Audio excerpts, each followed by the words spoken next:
امروز میخوام یکی از سالمترین، مقویترین و زود جذب ترین تغذیه‌هایی که دوچرخه سوارای حرفه‌ای موقع تمرین و مسابقه ازش استفاده میکنن رو درست کنیم. با ما باشید تو قسمت دوم ویدیو که مقایسه میکنیم این خوراکی خونگی رو با محصولات آماده مثل شکلات، پوریج، ژل انرژی و دیگر محصولات پروتئینی که تو بازار میتونید شما پیدا کنید.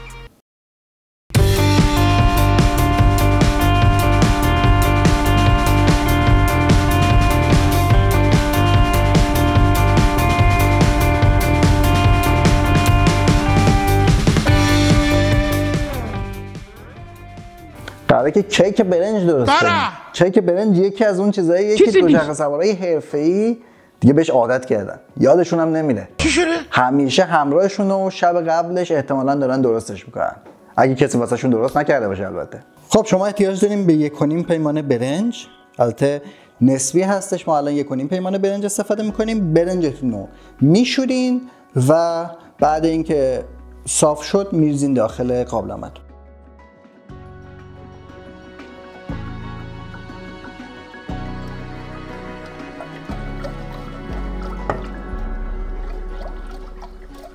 برنجی که شما نیاز دارین برنج آشیه و از این برنج شما میتونین استفاده کنین برای کیک درست کردن. خیلی قلمبه میشن، باد میکنن. منتها ما نداشتیم، قراره که با برنج معمولی باسماتی استفاده کنین. چیز دیگه که احتیاج دارین یه طعم دهنده است. دومین مورد که خیلی مهمه تو اون کربوهیدراتایی که استفاده می‌کنیم موقع دوچرخه سواری شما سوخت و ساز بدنتون خیلی سریعتر اتفاق میفته. ما یه منبع قندی نیاز داریم که میتونه یا شکر باشه که شما شکر اضافه کنین مستقیما یا عسل استفاده کنین. حدود 1 تا 2 لیوان میتونین شیر استفاده کنین و این بستگی داره به اون ذائقه خودتون. من 2 قاشق غذاخوری عسل استفاده میکنم.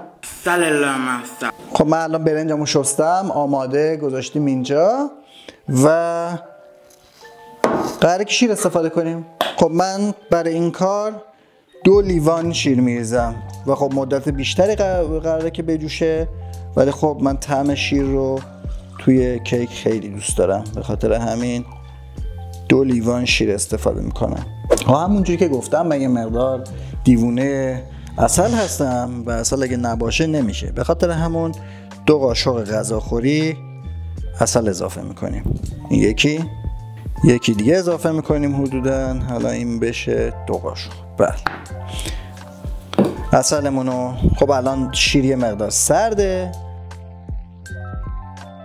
اینجوری کاکائو رو میرزیم روش، هر چقدر بیشتر بهتر. یعنی شما میتونین به جای برنج حتی کاکائو بریزین، یه ذره توش برنج بریزین. چیزی نیست. کنجکاو هم ببینیم آخرش چی داره. اصلا طعمی داره ها، دیوونه میکنم. کاکائو باعث خوشحالی و شادی است. عسل واقعا کثیف شد اینجا.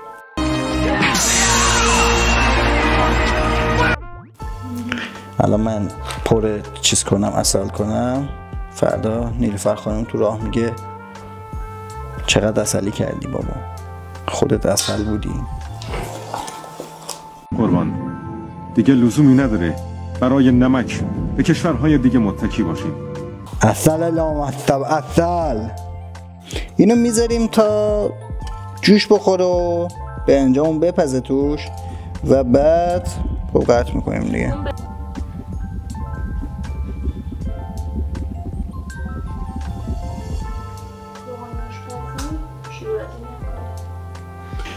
خب همونجوری که آماده کردیم گذاشتیمش رو گاز روی درجه حرارت پایینی، منتظر میشیم که آماده بشه و ادامه‌ش هم بعد از پختنش میبینیم.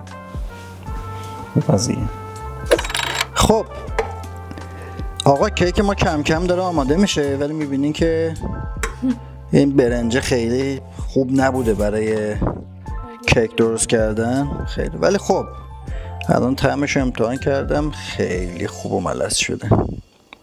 خب کاری که میکنیم اینه که فویل آلومینیوم رو میچینیم توی مایتابه.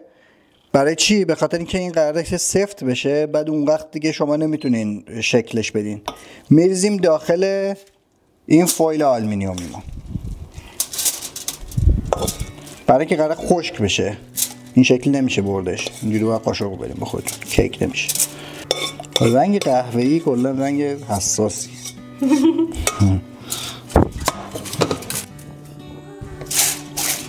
ما پخشش میکنیم که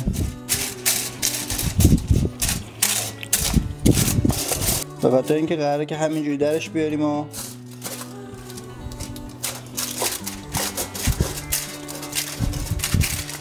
خب این مرحله رو هم در ادامه میگیم که باش کار میکنیم. آقا من یادم اومد که یه چیزی کم داره برای اینکه شما اون جرأتتون رو زیاد کنه موقع دوچرخه سواری، به خاطر همون گردو باید اضافه کرد بهش.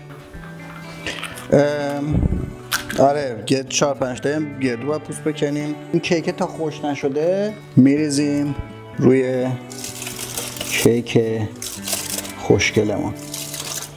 میشه با خودکن ریسترش کنید. حالا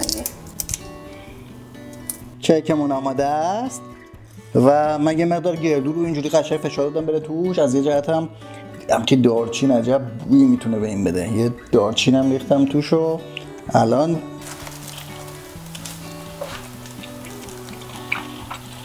همه‌شش گوش. آره من میتونم تایید کنم که بوش خوبه. خیلی عالیه. چیکار میکنیم؟ در ادامه قراره که رولش کنیم. میذاریم داخل پلاستیک، اون مقداری که میخواین مثلا این تیکر میبریم. حتی ترجیحاً داغ نگیریم. بعد داخل سرد بشه هم چیز میشه، سفت میشه. آره.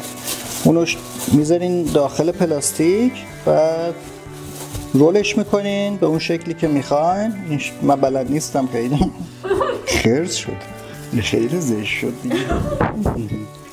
سوسیسه. عجب سوسیسیه.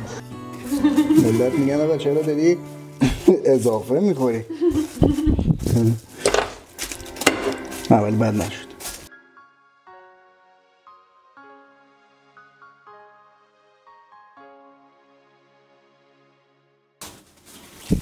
هم شد. آره دیگه بریم برای تستش. سلام. الان می‌خوایم بریم که کیک برنج رو تست کنیم. بعد هوا خیلی سرده، یعنی من الان فکر کنم 4-5 لایه لباس پوشیدم. قراره که بریم ببینیم کیک برنج یه ذره میتونه انرژی بهمون بده، یه ذره گرممون میکنه. یه ذره چالشی خواهد بود. خب دما حدود 5 درجه است. بعد خب راحت نیست دیگه تو دمای سرد نفس آدم. بعد قراره که من اینجوری گوشام هم که پوشیده سعی میکنم که نفسمو گرم نگه دارم. یه کوچولو سرماخوردگی دارم. بریم ببینیم چطور میشه.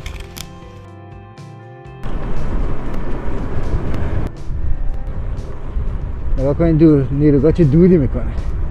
هوا هم سرد و دودش قشنگ میاد میشینه رو شهر. یادم چرا اونجا نیروگاه ساختن.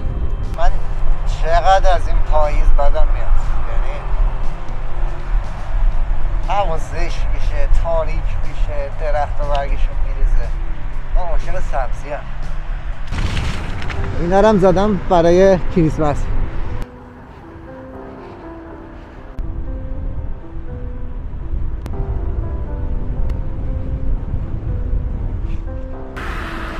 انتهای مسیر برای دوچرخه سوارا میره پایین کنار رودخونه.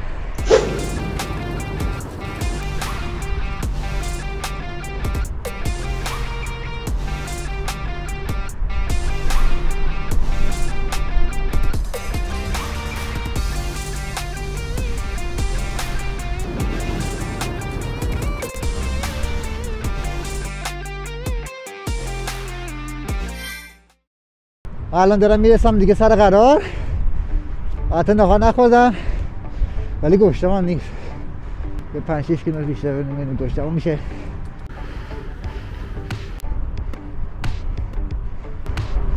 بگم تو این سرما بچه رو میارم بیرون که بدنش عادت کنه به سرما. ماشین رو ببین، ماشین ها رو ببین. ایترون جی تی پشت AM8. به به به.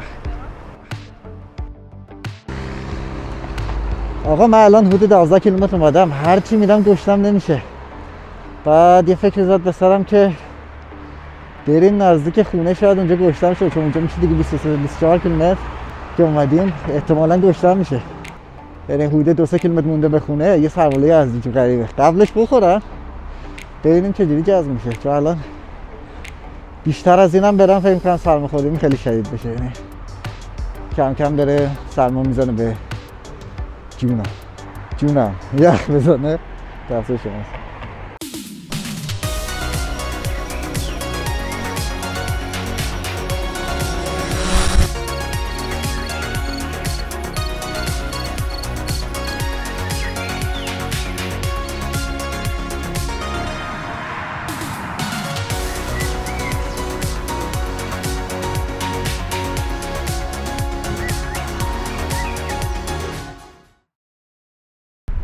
دیگه هوا خیلی داره تاریک میشه. بریم تا نزدیک خونه، بعد کیک برنجمون رو بخوریم ببینیم چیکار میکنه.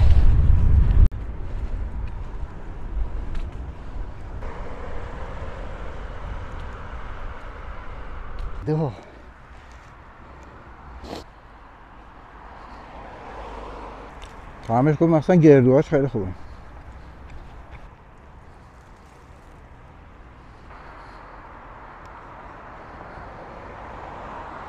میتونم همیشه بخورمش.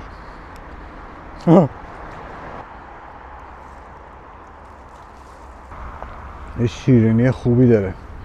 بکنم شیرکرش رو این کم ریخت، نسبتا اونقدر زیاد نریخته مثل شیربرنج. حتی بعضی شیربرنج رو با نمک میخورن. با اون کاری ندارم من. خیلی خوب بود، هم ترد و هم خوشمزه و مخصوصا گردوش چقدر خوب بود.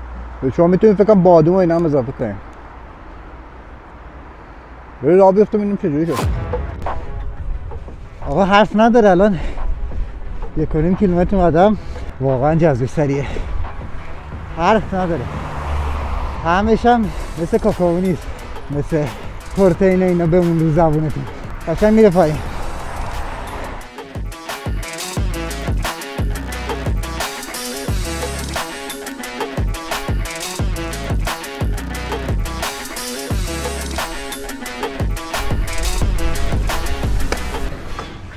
خب خسته نباشین، شما هم خسته نباشین، تحمل کردین تا اینجا. کیک برنج خوردیم، خیلی خوبه، یعنی واقعا جواب میده، جذبش سریع اتفاق میفته. یعنی فکر کنم 5 دقیقه 6 دقیقه بود که من احساس کردم دیگه قند خودم داره میره بالا و که بدن گرم میشه، حس میکنه شما. اومدیم سربالایی و خیلی خوب بود. پیشنهاد میکنم به شما هم کیک برنج درست کنیم واسه خودتون موقعی که میرین ورزش دویدن یا هر ورزشی دیگه ای. چون که بدنم فکر کنم یه ذره عادت داره به برنج کلا. سوی دیگه هم موادی که توش هست، ویتامین سری B داره برنج، از اون طرف عسل، خب آ داره. شکلات و اینا رو من شخصا به بدنم نمیسازه، به خاطر منم توصیه نمیکنم به کسایی که شاید بدن دیگه من اگه بدن تو شبیه منه. خیلی ممنون که تا اینجا همراهم بودین. اینکه از سرما نترسین، لباس خوب داشته باشین، خیلی خوب میتونین. به قول خیلی هستش که میگن هوا بد نمیتونه باشه، لباسته که بده. الان من تجربه دارم، با لباس خوب میتونین بری خوب دوچرخه سواری کنین و ورزش‌های دیگه. پس ورزشتون نذارین تو زمستون، بدنتون رو سالم نگه دارین. ورزش کنین حالتون خیلی بهتر میشه، هر افسردگی و اینجور چیزا نجاتتون میده. مثلا یا شما رو به خدا میسپارم، شاد باشین، سلامت باشین.